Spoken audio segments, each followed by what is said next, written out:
Libo-libong bahay sa Parañaque, Cavite at Las Piñas ang walang supply ng tubig mula kaninang hapon hanggang bukas dahil sa nasirang pipeline ng Maynilad. Mula sa lungsod ng Parañaque, nakatutok live si Mark Zambrano. Mark. Mel, mawawalan nga ng serbisyo ng tubig ang mahigit 100,000 kabahayan mula sa Parañaque, Cavite at Las Piñas dahil sa nasirang pipeline ng Maynilad. Umaga pa lang nag-imbak na ng tubig si Mauro Valenzuela, residente ng Pamplona 1, Las Piñas City. Inagapan na niya dahil mawawalan ng supply ng tubig base sa advisory ng Maynilad. Mahirap po kasi medyo ang kailangan naman lagi ang tubig araw-araw, lalo yung mga pagluto, pag ng mga bata. Kasi araw-araw gamit ng tubig. Isa lang ang Las Piñas City sa 3 lugar na apektado ng pipe repairs ng Maynilad.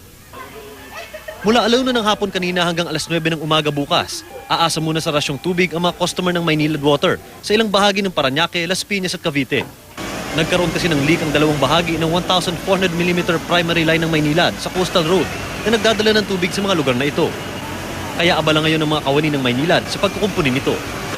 Ayon sa Maynilad, ang naging sira ng pipeline dito yung tinatawag na construction joint o yung nagdudugtong dito sa bahaging ito ng pipeline. Dahil dito, mahigit 120,000 households daw ang mawawalan ng tubig sa bahagi ng Las Piñas, Parañaque at Cavite. Ayon sa Maynilad, posibleng ang paggalaw ng lupa sa coastal area ang naging sanhi ng pagputok ng construction joint kaya ito bumigay. Maaring abutin ng 24 oras ang pagkukumpuni sa nasirang main pipe. Pero ayon sa Maynilad, pipilitin nilang tapusin sa loob ng 20 oras ang pagkukumpuni. Ang findings naman natin is hindi naman dahil nagkaroon ng corrosion or something else sa pipe. Ang assessment namin is yun lang.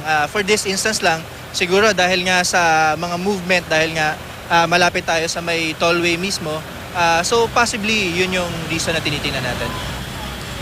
Mel, hanggang sa ngayon, patuloy pa rin ang pagkukumpuni itong pipeline ng Maynilad. At kung nakikita nyo dyan sa inyong mga telebisyon, yung bukas na area na yan, kanina yun yung sumisirit ng tubig. Ngayon, wala nang dumadalo na tubig dyan sa main pipeline at binabawasan na rin nila yung lupa at tubig na naipon dyan sa hinukayan, doon sa bandang hinukay nga dito sa pipeline. At sa kabutihang palad nga, Mel, ay dahil nasa gilid ito ng coastal road ay hindi ito apektado ng traffic dito sa coastal road, lalong-lalo na yung papunta sa Cavite. Mel?